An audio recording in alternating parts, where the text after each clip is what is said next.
গতকাল railway board বীরভূমের জন্য একগুচ্ছ ট্রেনের স্টপেজ অ্যানাউন্সমেন্ট করেছে, যা নিয়ে আমরা রেলমন্ত্রীর কাছে দরবার করেছিলাম। এবং সিউড়ির জন্য তো সুখবর, চিনপাই স্টপেজ পাচ্ছে শিয়ালদা সিউড়ি মেমু এক্সপ্রেস। ব্যাঙ্গালোর যাওয়ার একটি ট্রেন, কামাখ্যা ব্যাঙ্গালোর যে ট্রেন, এবং সেই সঙ্গে নিউ জলপাইগুড়ি চেন্নাই সেন্ট্রাল ট্রেনের সিউড়ি স্টপেজ হচ্ছে। অর্থাৎ দক্ষিণে যারা চিকিৎসা করাতে যান তারা সিউড়ি থেকে উঠবেন, সিউড়িতে নামবেন।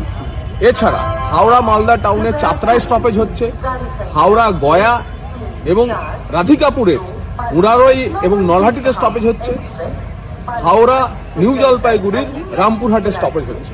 মাননীয় রেল মন্ত্রীকে ধন্যবাদ যে এতগুলি স্টপেজের একদিনে তিনি ঘোষণা করেছেন। দ্রুত আগামী সপ্তাহের মধ্যে এগুলির বিজ্ঞপ্তি জারি হয়ে যাবে। রেল বোর্ডের নোটিশ এসে গেছে, এবার খবরের কাগজে বিজ্ঞাপন দিয়ে টাইমিংও জারি হয়ে যাবে। বাকি রইল ভার্জিন বাজার আরবির কাজ, ইলেকট্রিকের কাজ হচ্ছে, সিভিল ওয়ার্কস কমপ্লিট হয়ে গেছে, সেটিও আসছে। সাহেবগঞ্জ রামপুরহাট এক্সটেনশন এবং